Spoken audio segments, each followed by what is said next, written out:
ओम शांति। अव्यक्तवाणी 6 जुलाई 1969। Teachers के प्रति अव्यक्त बाप दादा के महावाक्य। 5वां पॉइंट है, अव्यक्त वतन से बाप दादा बच्चों की सर्विस करने और साफ बनाने लिए आए हैं। बाप सेवा करते हैं। आप सब बच्चों का शुरू से लेकर अंत तक बाप सेवक हैं। सेवा करने लिए सदैव तैयार हैं। बाप को कितना फख्र रहता है, हमारे बच्चे सिरमौर हैं, आँखों के सितारे हैं, जिन्हों के लिए स्वर्ग स्थापन हो रहा है। उस स्वर्ग के वासी बनाने के लिए तैयार कर रहे हैं। बाबा कहते हैं, अव्यक्त वतन से बाप दादा बच्चों की सर्विस करने और साफ बनाने लिए आए हैं। बच्चे मिट्टी में खेलते खेलते मिट्टी लग गई है।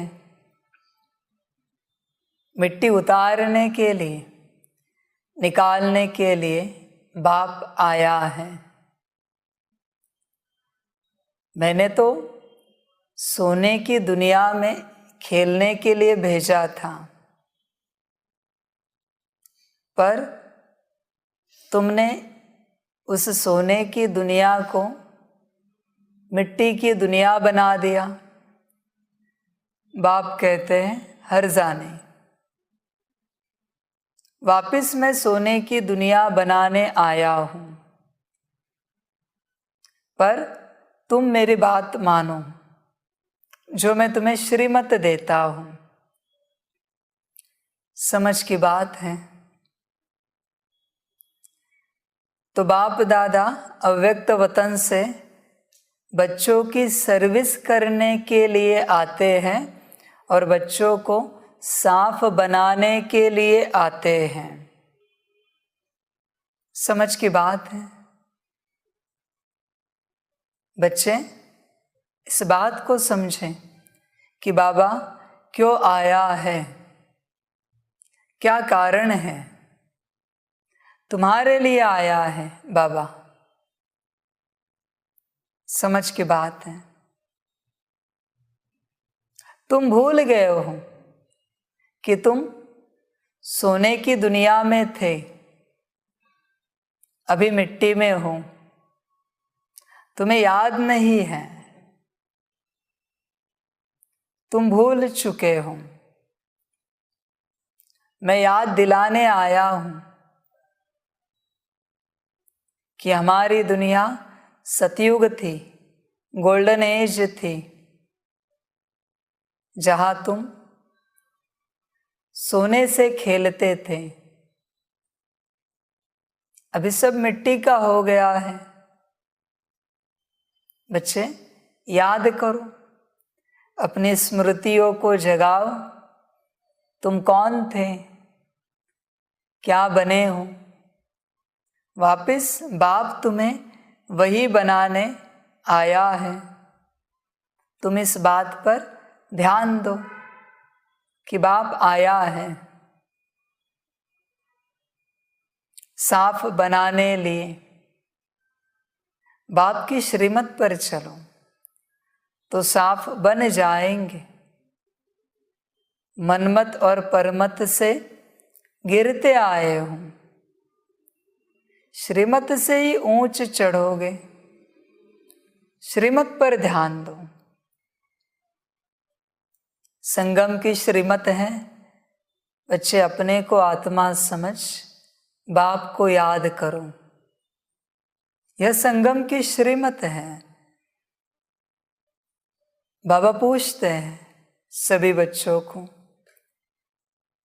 क्या 1 घंटे में कम से कम एक बार तुम्हें यह याद आता है कि बाप ने कहा है बच्चे अपने को आत्मा समझ मुझ बाप को याद करो। याद आता है? 1 घंटे में एक बार। जब तक तुम जगे हो 16 घंटे, तो कम से कम 16 बार तुम्हें याद आता है। एक साथ 16 बार मत करो, हर घंटे में एक बार की मैं बात कर रहा हूं। आधे घंटे में, 15 मिनट में तुम्हें याद आता है कि बाप की पहली मुख्य श्रीमत क्या है।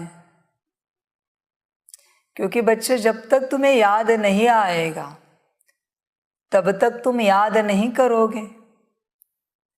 एक तो तुम्हें अपने को याद करके मुझे याद करना है, दूसरा तुम्हें ये याद रखना है, अभी तीसरा यह याद रखने के लिए किसी को रखे क्या कि तुम्हें याद दिलाए कि अरे बाबा को याद करना है। तुम्हें याद करना है ना। समझ की बात है। चलो बच्चे, ये भी किया कि यह याद दिलाने के लिए किसी को रखा, तुम याद करोगे? समझ है बच्चे, इसी संगम पर तुम मुझे याद करते हो, बाकी किसी समय में नहीं करते हो और कर भी नहीं सकते, क्योंकि ज्ञान ही नहीं है याद का। याद का ज्ञान यहाँ पर ही है, इसलिए याद पर ध्यान दो। बाप की याद कभी अगर तुम्हें समय मिले करके देखना, हर 5 मिनट में, 3 मिनट में, 1-2 मिनट में इस महावाक्य को याद करना और 1 सेकेंड, 5 सेकेंड, 10 सेकेंड बाप को याद करके देखना कैसे लगता है। समझ है? कभी ऐसी भट्टी होनी चाहिए कि हर मिनट में कोई याद दिलाए कि अपने को आत्मा समझ बाप को याद करना है। ऐसी भी भट्टी होनी चाहिए, बड़ा मज़ा आएगा।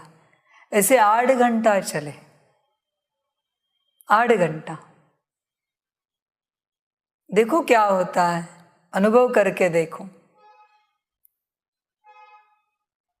माना कम से कम 60 मिनट में 60 बार 60 सेकेंड तो याद कर पाओगे।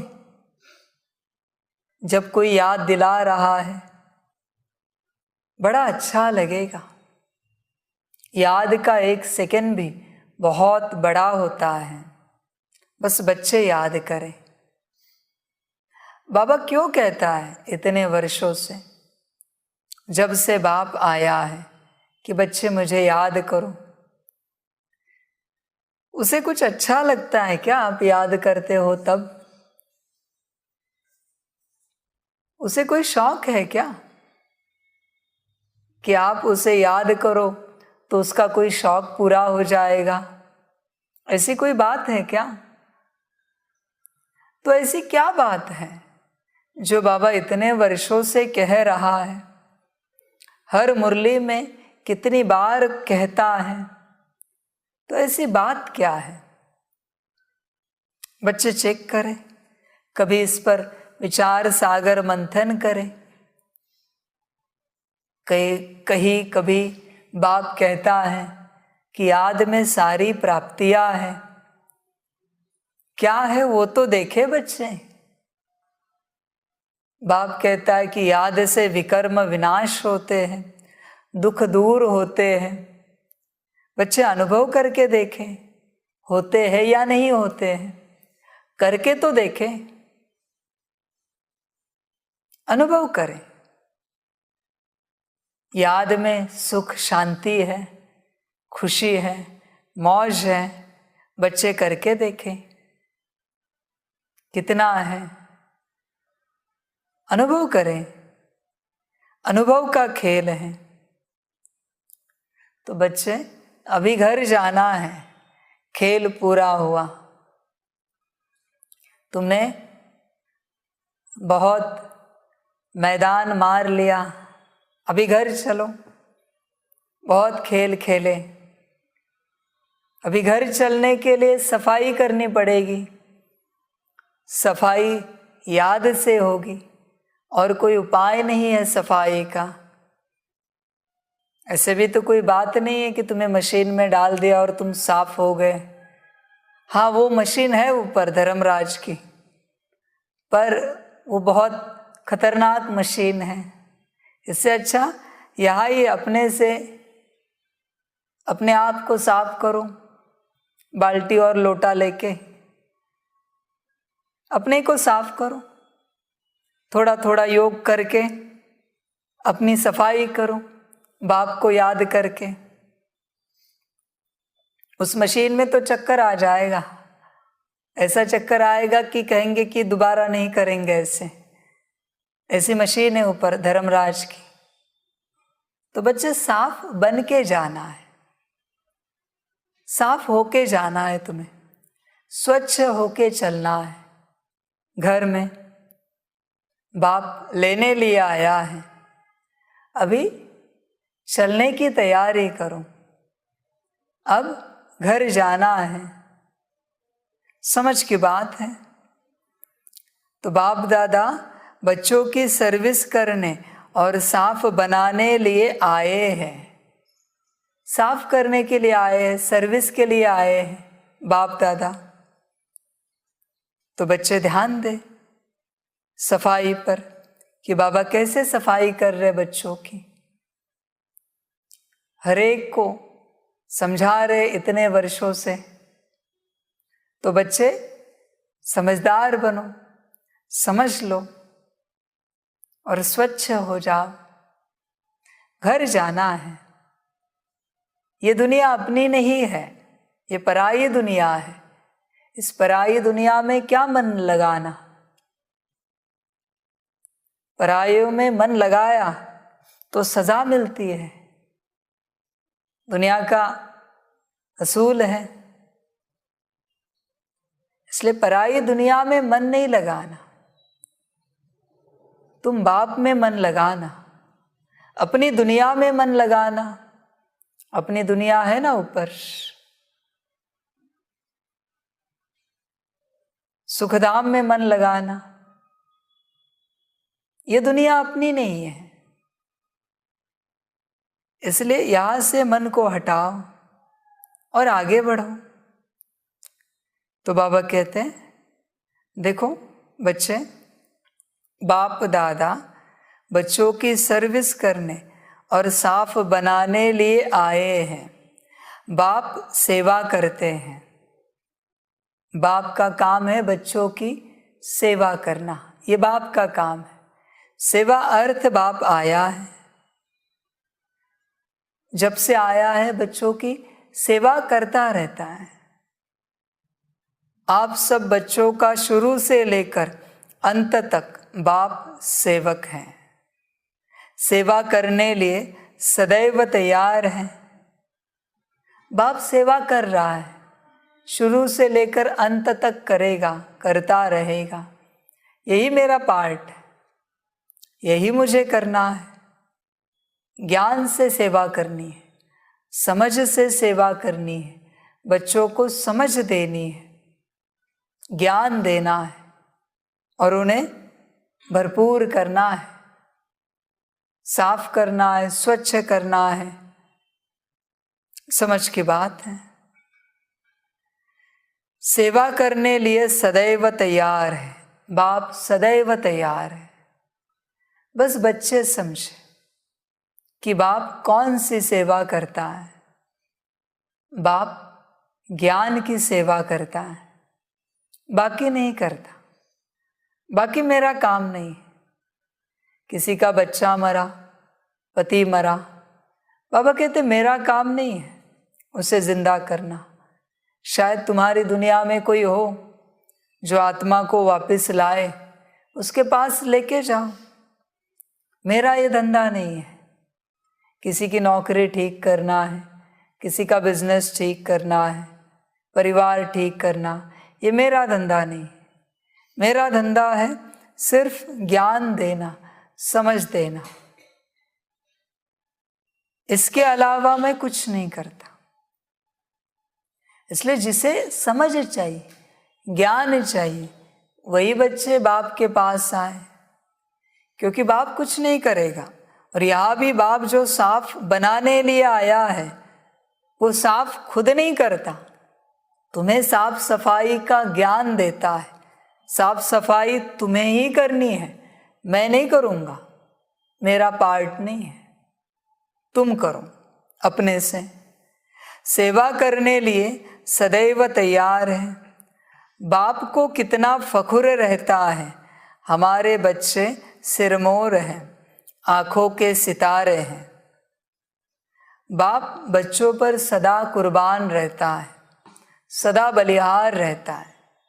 बाप के लिए बच्चों के अलावा कुछ भी नहीं है। उसमें भी नंबरवार, पुरुषार्थ अनुसार, श्रीमत अनुसार, ध्यान में रखना। नंबरवार, पुरुषार्थ अनुसार, श्रीमत अनुसार। जैसे बच्चे वैसे बाप उनको नूरे रतन बना के रखता है। अभी सभी का तो पार्ट नहीं है कि ब्रह्मा के जैसे, मम्मा के जैसे बाप के नूरे रतन बने, ऐसे तो पार्ट है नहीं। बाप की आंखें बने, बाप की वाणी बने, ऐसे तो पार्ट है नहीं सभी का। तो बाबा कहते हैं जो है ऐसे बच्चे ब्रह्मा बाप समान, मम्मा समान, उन्हें बाप सिर पर रखता है, पलकों पर रखता है। वो बच्चे बाप के लिए बहुत इम्पोर्टेंट है, बहुत मुख्य है। वो सब कुछ है, जैसे कि आंखों के सितारे हैं वो। बाबा कहते हैं हर बच्चा अपने को चेक करे, हम बाप के आंखों के सितारे कहाँ तक बने हैं। क्योंकि बाप की नज़रों में आना यही इस संगम का श्रेष्ठ भाग्य है। समझ की बात है। जैसे मधुबन आते हो, लगता है ना कि बाप की दृष्टि मुझ पर पड़े, बाप की आंखें मुझे देखे, बाप आंखों के द्वारा मुझे देखे। कभी कभी टोली के लिए स्टेज पर आते हो, क्यों आते हो? लगता है ना भले 1 सेकेंड ही से या 1 मिली सेकेंड ही से, पर बाप हमें देखे, लगता है ना। तो बाबा कहते हैं तुम चेक करो, तुम आंखों के सितारे हो क्या। समझ की बात है बच्चों के लिए। बच्चे चेक करें बाप को कितना फख्र रहता है, हमारे बच्चे सिरमौर हैं, आँखों के सितारे हैं, जिन्हों के लिए स्वर्ग स्थापन हो रहा है। बच्चों के लिए बाप स्वर्ग बना रहा है। उस स्वर्ग के वासी बनाने के लिए तैयार कर रहे हैं। बच्चों को बाप तैयार कर रहा है। एक राजा के 4 बच्चे हैं, तो राजा चारों को राजा नहीं बनाता। चारों में से जो लायक होता है उसी को चुना जाता है और उसी को राजा बनाया जाता है। चांस तो सभी को है कि सभी बच्चे लायक बने और चारों बच्चे राजा बने। हो सकता है, होना भी संभव है। बस अपनी अपनी पात्रता को सिद्ध करे और राजा ही ले। इसलिए बाबा कहते हैं बाप तो तैयार कर रहा है, पर तुम कितने तैयार हो रहे हो ये तुम देखो, तुम्हारे ऊपर है। राजा बनना है दुनिया में तो ऐसे तो नहीं होता कि थोड़ी थोड़ी पढ़ाई की उससे तुम राजा बन सकते हो, कभी नहीं। फुल टाइम पढ़ाई करनी पड़ती है, तुम्हारी इस दुनिया में तुम्हारी बड़ी डिग्रियां पाने के लिए भी पार्ट टाइम पढ़ाई नहीं कर पाते हैं। तुम्हें बड़ा IAS IPS होना है, डॉक्टरेट पानी है, डबल डॉक्टरेट पानी है, और भी कोई बड़ी डिग्रियां है, पार्ट टाइम नहीं होता। उसके लिए जीवन बलिहार करनी पड़ती है, न्योछावर करनी पड़ती है। उसमें भी कितने बलिहार होते हैं, अपनी जीवन दांव पर लगाते, उनमें से कोई निकलते हैं, हजारों लाखों में से कोई ही पास होते हैं। दुनिया की पढ़ाई की बात कर रही, ये तो सबसे बड़ी पढ़ाई है विश्व महाराजन की। इस विश्व महाराजन की पढ़ाई के लिए बाबा कहते हैं तुमने 83 जन्म भी न्योछावर किए फिर भी कम है। ध्यान में रखना, क्योंकि पद बड़ा है। किसी किसी की आयु चली जाती है, ये तुम्हारे दुनिया की बड़ी पढ़ाई पढ़ते पढ़ते पढ़ते फिर भी पास नहीं हो पाते। कोई कोई बूढ़े होने तक आते, तब जाके पास होते हैं। बड़ी खुशी होती है कि डिग्री पा ली। बाबा कहते ये कितनी बड़ी पढ़ाई है, तुम विचार करो। उस स्वर्ग के वासी बनाने के लिए तैयार कर रहे हैं बाबा, तैयार कर रहे हैं बच्चों को। अभी तैयार होना बच्चों के ऊपर है, जो समझते हैं हम लक्ष्मी नारायण बनेंगे, इतना लक्ष्य पकड़कर फिर भी गफलत करते रहते हैं। तो इसलिए बाप दादा फिर भी सेवा करने आए हैं। कोई बच्चे हैं कहते हैं कि हम लक्ष्मी नारायण बनेंगे, शाम को कहते हैं लक्ष्मी नारायण बनेंगे, रात को उसी नशे में होते हैं, उसी नशे में सो जाते हैं। रात को सपने में यह आता है कि हम लक्ष्मी नारायण बन गए, सुबह जग जाते हैं, सोडा वाटर हो जाता है। आसान नहीं है। जिनके नाम का जप करके दुनिया को सुख मिल रहा है, वो बनना कोई मामूली बात नहीं है। लक्ष्मी नारायण के नाम का जप होता है ना, तब धन मिलता है, किसी को राज्य मिलता है, कोई गुणवान बनता है। इनके जप से लक्ष्मी नारायण के नाम पर कितने मंत्र बने, कितने स्तोत्र बने, कितने पाठ बने हैं। इन्हें पढ़कर, इन मंत्रों को जप कर लोग सुख पाते हैं, शांति पाते हैं, यहाँ की धन पाते हैं। वो बनना कोई मामूली बात नहीं है, बाबा कहते हैं। उसके लिए सर्वस्व त्याग करना पड़ेगा, सर्वस्व त्याग। जैसे बाबा कहते थे ना आपको सभी को उस दिन कि ऐसा कौन सा संत है जो बिना त्यागे संत बना है। एक भी उदाहरण बताओ जो बिना त्याग के संत बना है। कोई घर में रहे लेकिन अपने ही नशे में चले, उन्हें घर का कोई भान ही नहीं था, परिवार का, संपत्ति का। संत बनना, महात्मा बनना सबके बस की बात नहीं है। उन्हें दुनिया फॉलो करती है, ध्यान में रखना। या तो तुम ऐसे बनोगे कि तुम्हें दुनिया फॉलो करेगी, या फिर तुम ऐसे बनोगे कि तुम दुनिया को फॉलो करोगे। दोनों में से एक होगा, दोनों नहीं हो सकते। संत जिन्होंने सब त्यागा, दुनिया उन्हें फॉलो करते हैं, समझ की बात। जिन्होंने नहीं त्यागा वो उन्हें फॉलो करते हैं, वो दुनिया वाले ही रहते हैं। त्याग माना संपूर्ण त्याग, बाबा कहते हैं। आधे अधूरे त्याग से नहीं बन सकते, समझ की बात है।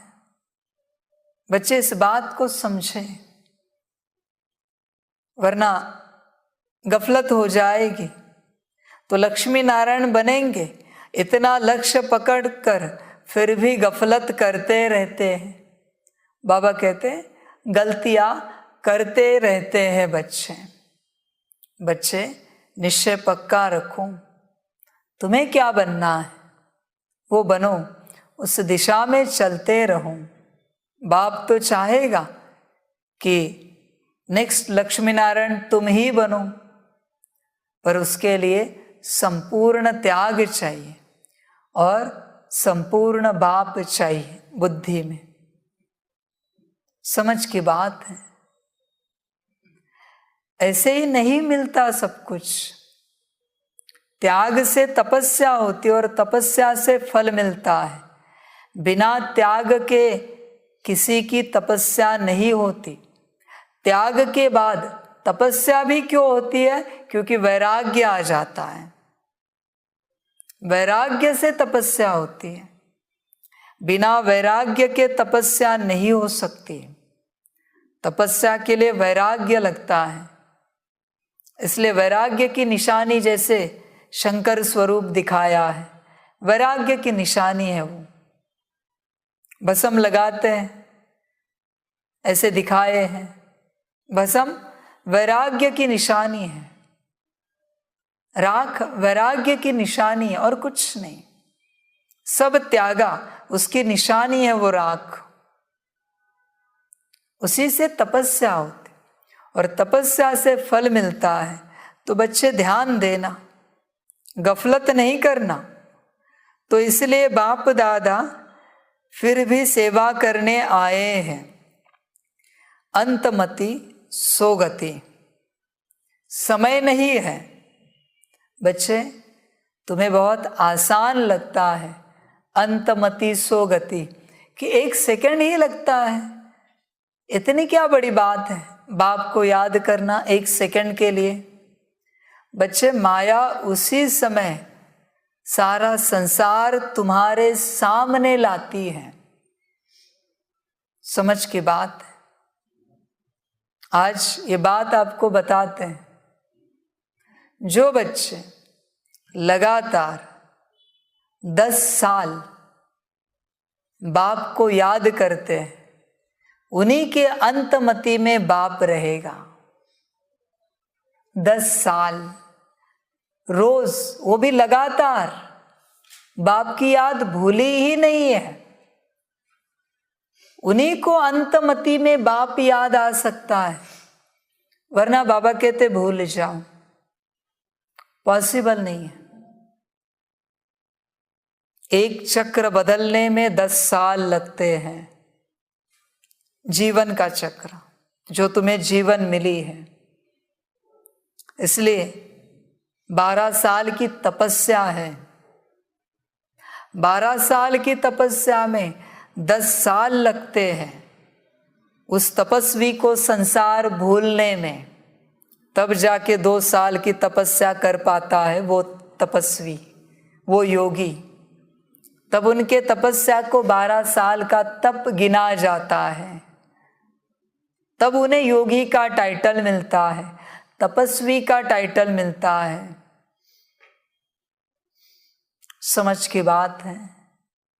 इसलिए 10 साल लगेंगे संसार भुलाने के लिए।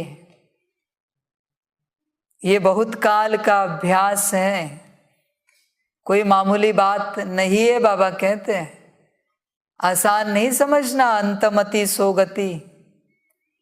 अंत में बाबा कहते हैं मैं अगर दिखाऊं किसको क्या क्या याद आया, हंसोगे तुम। बस बाबा कहते हैं ड्रामा नहीं है, मैं दिखाऊंगा नहीं। अंत में तुम्हें खुद पता चलेगा। जब ड्रामा एंड होगा, ड्रामा समाप्त होने से पहले सब तुम्हारे सामने होगा। तो किसने क्या क्या किया, किसको क्या क्या याद आया, तुम्हें पता चलेगा अंत में। तब तक घर चले जाएंगे। समझ की बात है। इसलिए अंतमति सोगति आसान नहीं है, ध्यान में रखना। तुम जितना समझते हो उतना आसान नहीं है अंतमति सोगति। कभी कभी कोई सवाल बहुत आसान होता है पर जवाब आसान नहीं होता उसका। सारी धरती भी छान मारो फिर भी जवाब नहीं मिलता। ऐसे भी कोई सवाल होते हैं। इसलिए ये भी उनमें से एक सवाल है, अंतमति सोगति। ध्यान देना बच्चे, अंतमति सोगति। समय नहीं है, समय बहुत नजदीक आने वाला है। आप शेरनी शक्तियों को बुझाए तैयार करनी है, तब तो दुश्मन से लड़ सकेंगे। अगर अपने में फेथ नहीं, बाप दादा का पूरा परिचय नहीं, तो न शक्ति सेना बन सकेंगे, न वह शक्तिपने के अलंकार आएंगे। बाबा कहते हैं आप शेरनी शक्तियों को बुझाए तैयार करनी है।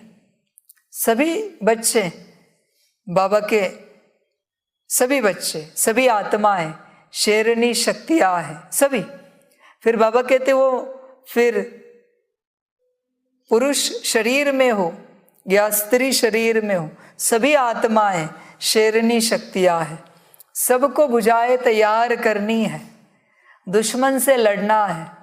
कौन सा दुश्मन? जो दिखता नहीं, जो आके तुम्हारे मन को पकड़ता है, तुम्हें पता भी नहीं चलता उस दुश्मन ने तुम्हारे मन को कब पकड़ा। तुम्हारे बुद्धि को पकड़ लेता है, तुम्हारे संस्कारों को भी पकड़ लेता है। तुम्हें उस घड़ी ऐसे दिखाता है कि तुम अपने अवेयरनेस में हो, पर बाबा कहते हैं ध्यान से चेक करो, तुम्हें पकड़ा है किसी ने, तुम्हारी कर्मेंद्रियों को पकड़ता है। गुप्त है दुश्मन, इसे सिर्फ योग बल से हरा सकते हो, बाहुबल से इसे नहीं काट सकते, नहीं मार सकते। योग बल से ही इसे हरा सकते हो, और कोई उपाय नहीं है। ना दिखने वाला है, कहाँ तलवार चलाओगे, किस दिशा में चलाओगे, किस दिशा में भाला चलाओगे, किस दिशा में तोफ चलाओगे। कोई दिशा ही नहीं इस दुश्मन की, और किस रास्ते आएगा कोई गारंटी नहीं है। ये परमत से आता है, कान के रास्ते, आंखों के रास्ते, परमत से आता है। मनमत से आता है, कंठ के रास्ते, मन के रास्ते, मनमत से आता है। इसे कोई बंधन नहीं है, ये कभी भी किसी में भी प्रवेश हो सकता है। सूक्ष्म है ये। इसलिए बाबा कहता है बच्चे अपने को आत्मा समझो, तुम भी सूक्ष्म हो जाओ। जब तुम सूक्ष्म हो जाओगे तो इस दुश्मन को जो सूक्ष्म है उसे भी पहचान लोगे। हाँ, काम आया, मन में काम के विचार चल रहे हैं, काम आया, जैसे पता चला भाग जाएगा। हाँ, क्रोध आया, क्रोध के बाल बच्चे आए, इरिटेशन आया, गुस्सा आया, नाराजगी आई, उदासी आई, आए। बाबा कहते कारण कुछ भी होने दो। किसी ने तुम्हें थप्पड़ भी मारी, लात भी मारी, पर क्रोध आया, माना वो अंदर प्रवेश हुआ। ध्यान देना। हाँ, लोभ आया, मोह आया, अहंकार आया, तुम्हें पता भी नहीं चला वो कहाँ से आया। बच्चे इस बात को ध्यान में रखना, तुम्हारी हर सेल में 5 विकार बैठे, हर सेल में। किस किस से छूटोगे, किस किस से भागोगे? हर सेल में। क्या शरीर को मारोगे? तुम्हारे एक सेल ही काफी है तुम्हारे मन को चलाने के लिए। एक सेल, एक सेल में 5 विकार और उनके बाल बच्चे, पूरी फैमिली निवास करती है एक सेल में। तुम्हें विज्ञान पता नहीं है, सूक्ष्म विज्ञान, वहां वो निवास करते हैं। कैसे निकालोगे? इससे अच्छा अपने को आत्मा समझो। जब तुम अपने को आत्मा समझोगे तभी उस सेल से वो समाप्त होते जाएंगे। अगर तुमने अपने को देह समझा तो जन्मने वाले हर सेल में वो पैदा हो रहे हैं और भी बढ़ते जा रहे हैं। तुम्हारा मन चलाने के लिए बाहर से कुछ आने की जरूरत नहीं है, तुम्हारे शरीर से ही तुम्हारा मन चलाया जाता है, शरीर से, अंदर से, तुम्हें पता भी नहीं चलता। समझ की बात है, तुम्हारी बुद्धि चलाई जाती है, तुम्हारे आसुरी संस्कारों को इमर्ज किया जाता है अंदर से। सारा खेल अंदर है बच्चे, इसलिए इस दुश्मन को समझो, सूक्ष्म है। देही अभिमानी अवस्था में आओ, जितना बाप को याद करोगे उतना ये समाप्त होते जाएंगे, फिर सेल सेल शुद्ध होती जाएगी, फिर तुम्हें कभी गुस्सा नहीं आएगा, तुम्हारे अंदर काम का कोई अंश भी नहीं रहेगा, लोभ मोह अहंकार जरा भी नहीं होगा। देखिए ये विचित्र बात है, पर कह रहे तुम्हारे सामने तुम्हारे चेहरे पर कोई थूक भी दे फिर भी तुम अति शांत अवस्था में हो रहेंगे, हंसता हुआ चेहरा, ये तुम्हारी अवस्था होगी, अति शांत। फिर तुम्हें टाइटल दे सकते हैं संत आत्मा, महात्मा, पुण्यात्मा, पावन आत्मा, अति शांत, कोई अहंकार नहीं। तुम तपस्या में बैठे हो और कोई आके लात मार के गिरा के भी जाए, फिर भी तुम हंसते हंसते उठोगे, वापस तपस्या में बाबा की याद में बैठ जाओगे। ऐसी अवस्था योगी की अवस्था, बाबा कहते हैं ऐसी अवस्था आनी चाहिए बच्चों की, इतनी ऊंच अवस्था, इतने प्रेम स्वरूप, नम्रता स्वरूप आने चाहिए। बाबा कहते कर्म छोड़ो, बोल से ही तुम प्रभावित होते हो, बोल से ही तुम्हारे अंदर के सब जागृत होते हैं। जब भी 5 विकार और उनके बाल बच्चे जागृत होते हैं तो हर सेल में जो है वो मजबूत होते हैं, ध्यान में रखना। इसलिए विकारों को जागृत होने नहीं देना, गुणों को जागृत रखना, अपने आप को जागृत रखना। बच्चे ध्यान देना, अगर अपने में फेथ नहीं, बाप दादा का पूरा परिचय नहीं, तो न शक्ति से ना बन सकेंगे, न वह शक्ति पने के अलंकार आएंगे। बाबा कहते हैं तुम आत्मा हो, क्या तुम्हें निश्चय है? तुम्हें निश्चय नहीं है, बाप दादा का पूरा परिचय नहीं है, तो तुम कैसे बन पाओगे शक्ति सेना? नहीं बन पाओगे। और अगर शक्ति सेना नहीं बने तो शक्ति पने के कोई अलंकार नहीं आएंगे तुम्हारे पास, गुण शक्तियाँ कुछ भी नहीं आएगा। सूक्ष्म दुश्मन से लड़ने के लिए लड़ाई अंत तक है, जीत हमारी निश्चित है, उसमें कोई दूसरी बात ही नहीं, बच्चों की ही जीत है निश्चित। पर सभी बच्चे नहीं जीतेंगे ना, बात यही है। जो श्रीमत पर चलेंगे, श्रीमत अनुसार लड़ेंगे, वही जीतेंगे, बाकी हार जाएंगे मनमत परमत वाले। तो बच्चे चेक करो, बाप दादा का पूरा परिचय है तुम्हें? बाप दादा का पूरा परिचय होगा तो ये ज्ञान तुम्हारी बुद्धि में बैठेगा। जिस बच्चे को बाप दादा का पूरा परिचय है, बाप ने कहा यहाँ ही बैठना 1 मास तक, यहाँ से हिलना नहीं, तुम्हें भोजन पानी सब यहाँ ही मिलेगा, वही बैठेगा जिसे परिचय है। फिर उसे कोई परवाह नहीं कि उनके आगे पीछे क्या हो रहा है। इसका अर्थ क्या है? बाप दादा का पूरा परिचय है कि कहने वाला कौन है, ज्ञान देने वाला कौन है। बच्चे समझो इस बात को। आप ये नहीं कह सकते कि हमें ये व्यवस्था है, ये करना है, ये सेवा है, ये कार्य है, नहीं। बाप की श्रीमत के आगे कुछ नहीं होता। बच्चे ध्यान देना, बाप की श्रीमत के आगे कुछ नहीं होता। वो निशानी है कि उन्हें बाप दादा का पूरा परिचय है। सारी दुनिया एक बाजू में और वो बच्चे एक बाजू में। सारी दुनिया भी अपोजिशन में खड़ी हो जाए, फिर भी जैसे सारी दुनिया भी अपोजिशन में खड़ी हो जाए, फिर भी वो खड़े रहेंगे, क्योंकि कौन साथ खड़ा है? बाबा खड़ा है। सारी दुनिया भी ऐसे बच्चे, बाबा कहते इन्हें परिचय है बाप दादा का, कौन बैठा है।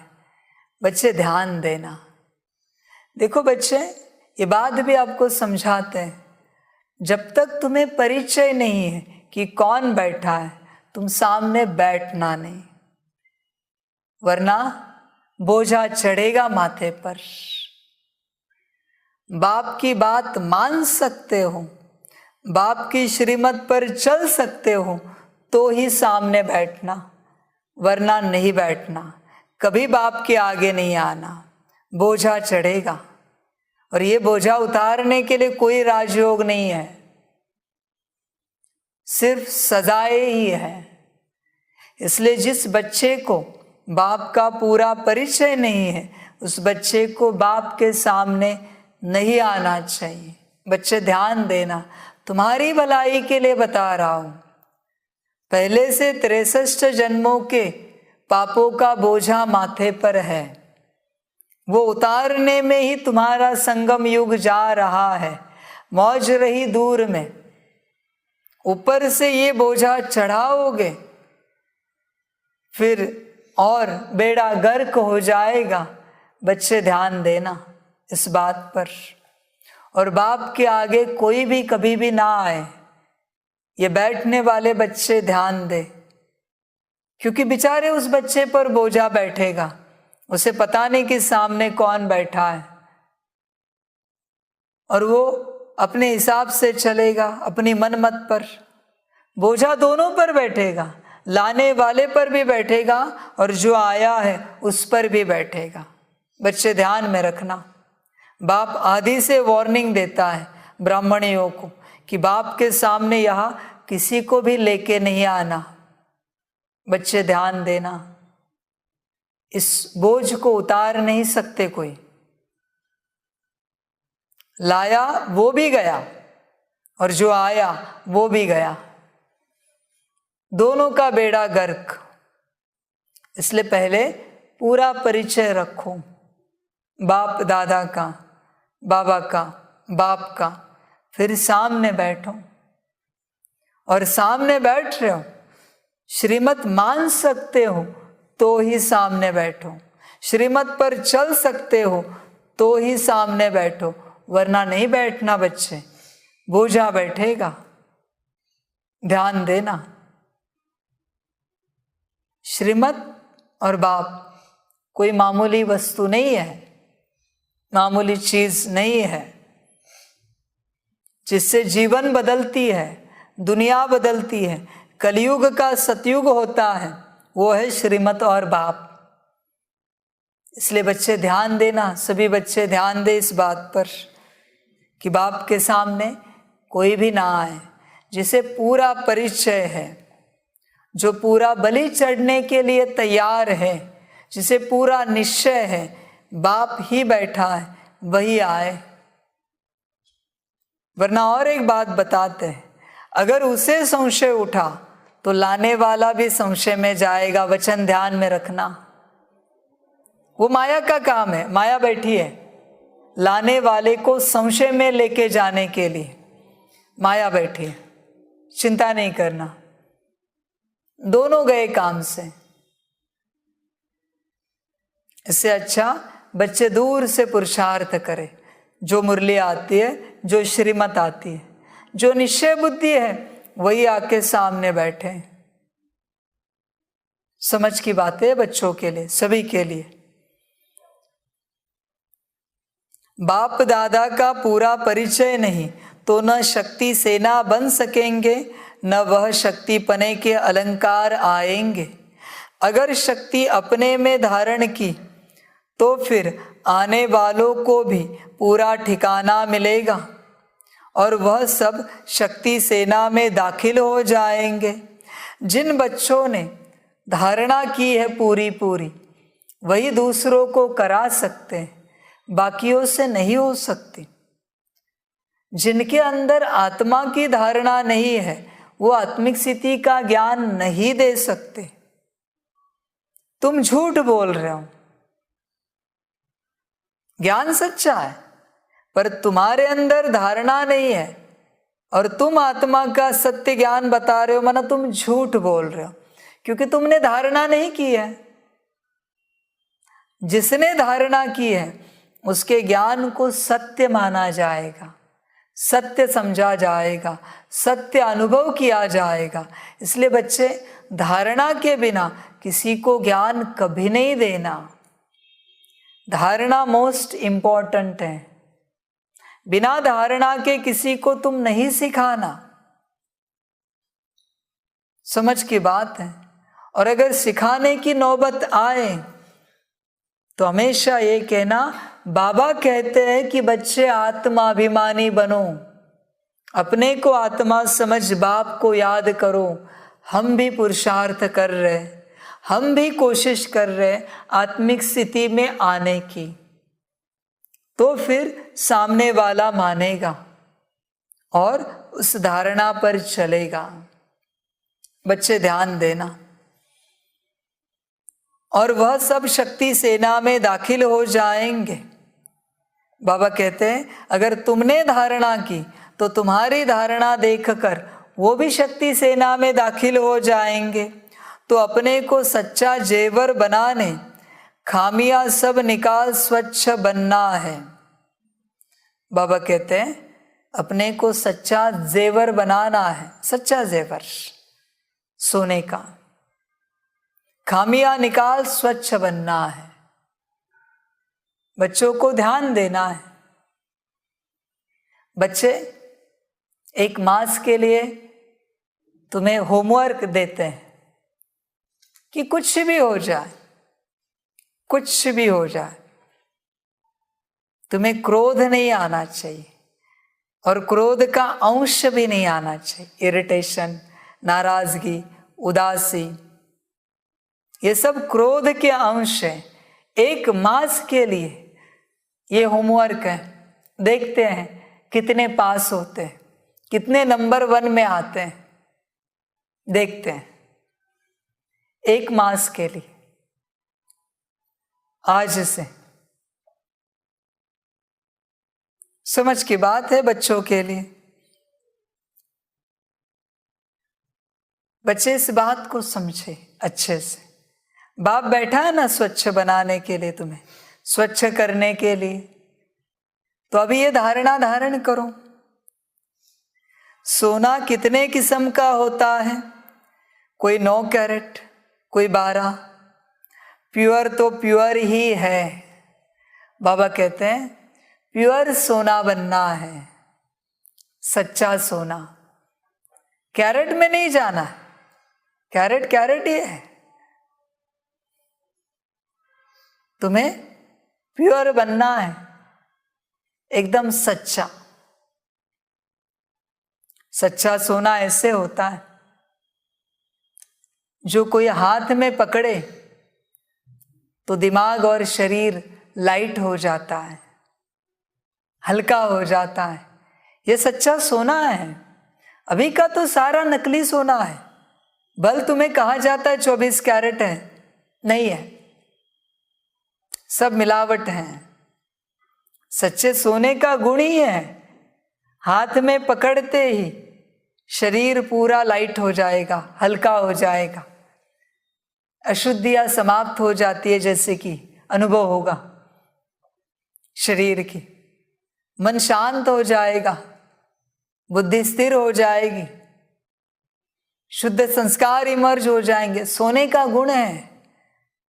ऐसे सोने की दुनिया नहीं आ रही है। और बाबा ऐसे ही गोल्डन गोल्डन गोल्डन एज नहीं कहता, सोने की इतनी महिमा ऐसे ही नहीं करता बाबा, है उतना महिमा करने योग्य, अभी तो सच्चा है ही नहीं, इसलिए सोने के बारे में किसी को पता नहीं है कि सच्चा सोना कैसा होता है।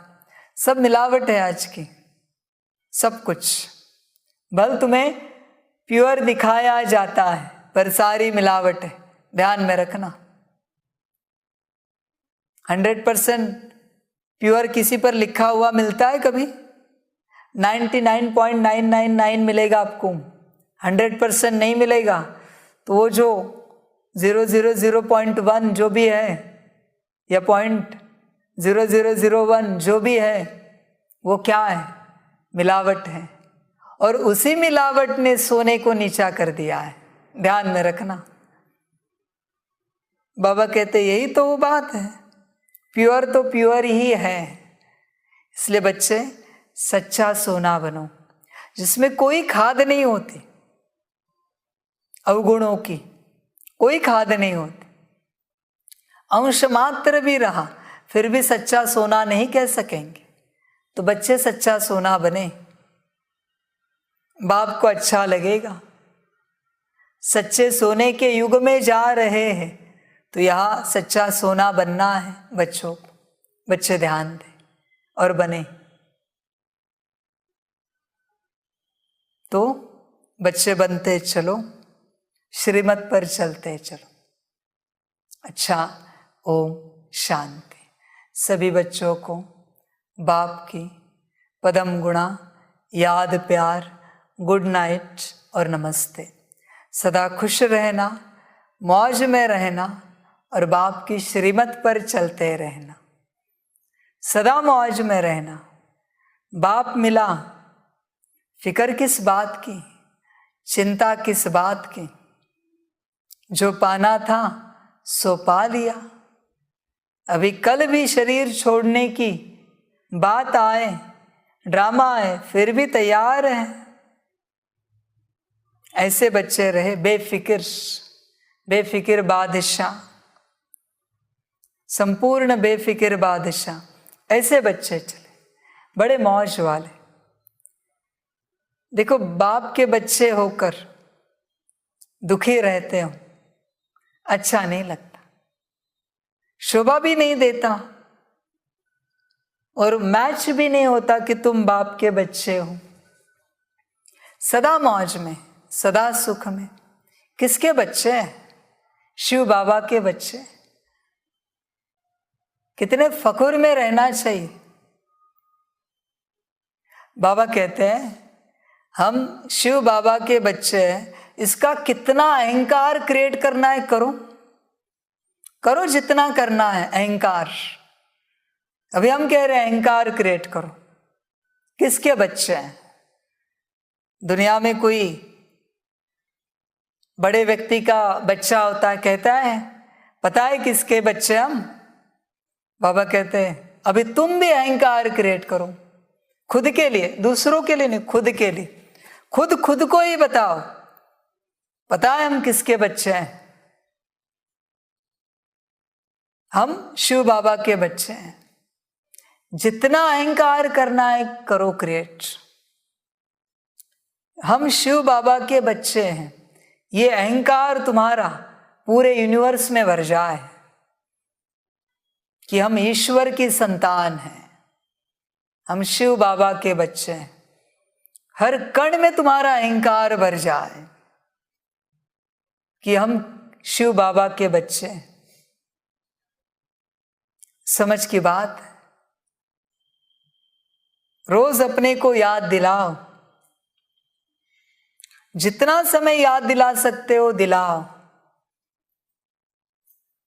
समझ की बात है। अच्छा, ओम शांति। सभी बच्चों के लिए टोली स्वीकार हो।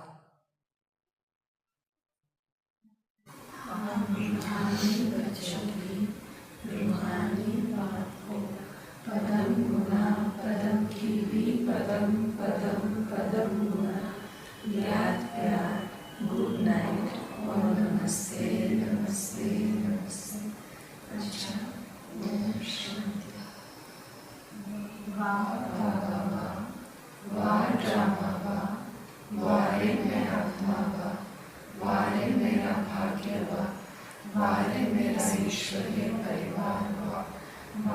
मैं स्वराज्य अधिकारी आत्मा हूँ। अच्छा, ओम शांति। मेरा बाबा, मीठा बाबा, प्यारा बाबा, पदम गुना पदम गुना पदम गुना, शुक्रिया बाबा, शुक्रिया बाबा, शुक्रिया बाबा। अच्छा, ओम शांति। ओम शांति।